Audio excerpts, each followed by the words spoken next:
Hi, this is Shawn Miller from Inside Line Promotions, catching up with Brian Brown in our weekly FVP Racing Report. Brian, you raced at 81 Speedway with the NCRA last weekend. You finished 10th. Take me through the night. I mean, it started to take a little rubber in the heat race, and you went from 7th to 3rd. Yeah, you know, we had a great start on our first couple laps of the heat. We were able to go from 7th to 3rd, and then yellow came out and they put me back to 5th. And first couple laps I was able to keep up with those guys on the top, but it's like the top finally cleaned off enough and started taking rubber, and by that time I made it back to 4th, and just one of those deals. And then when the passing point system's in effect, you got to do everything in your power to make sure you're in good shape, and that's kind of the most important thing of the night sometimes. And just didn't do our job, didn't get our car good enough, and we paid for it later on. So 7th to 4th actually put me in a B main, and then the B main was kind of just by that point it was really rubber down and kind of follow the leader. And just unfortunate, 81 Speedway's got a great track, but with the wind blowing 30-40 mile an hour all day long, it just kind of, I don't think it wouldn't matter how much water they would have put on, it was still going to lay rubber. You finished 3rd in the B, transferred the B into the back of the A, made your way up toward the top 5, and the track was taking rubber. Is that a disadvantage at that point when you're trying to go forward on a track like that?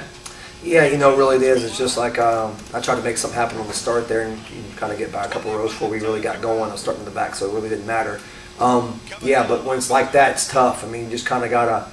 It's really when the guy in front of you messes up is when you really got to be able to take advantage of it. And you know, there were some good drivers out there that didn't make many mistakes. And I think at one point we were up to 6th or 7th and got racing with Joe Wood Jr. pretty good. And, I think he wanted the spot a little bit more than I did, and kind of almost banged wheels, and I kind of got up out of the groove, and 3 or 4 cars got by me, and just kind of from then on out, just kind of right cruise where you were, and we were able to get 10th, and just happy to get away from there. You know, as windy and as late as it was, it just made for a really miserable day. And like I said, just glad to get back home and get this FVP 21 prepared for I-80.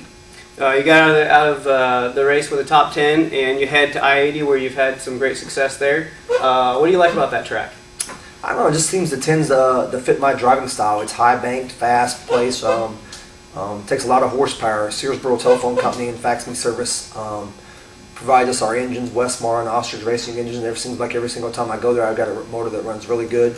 That just helps the car work better, and you know, just when you get big half miles, you need that horsepower, and Don Long provides us great horsepower, and it's just it kind of lends to if your motor's running really good, your car seems to work good, and seems like the closer up to the fence it gets, the better we get, and we just had some great success over the years. It's a big wide track. Do you prefer running up against the wall, or do you like kind of on the bottom, or what's your preference at there?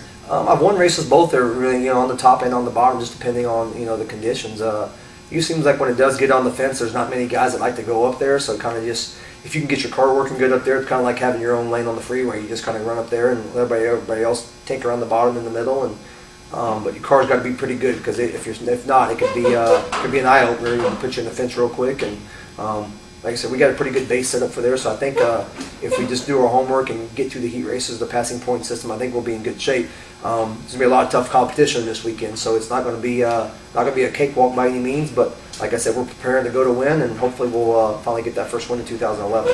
Brings us to our weekly FVP question of the week from Nick from South Dakota. He says you won 7 of your 15 career races there at I-80 in Greenwood, Nebraska. What's it take to be that successful at any given track?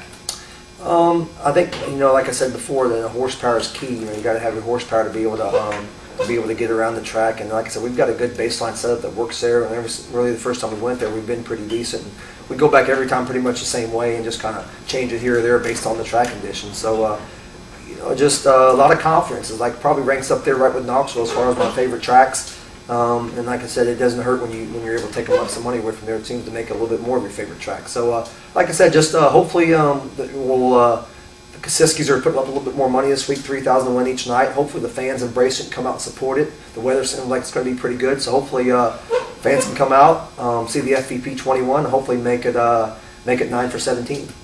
If you have a question for Brian in this video report, email myself, sprintcarreporter@yahoo.com, with your name, hometown, and your question for Brian.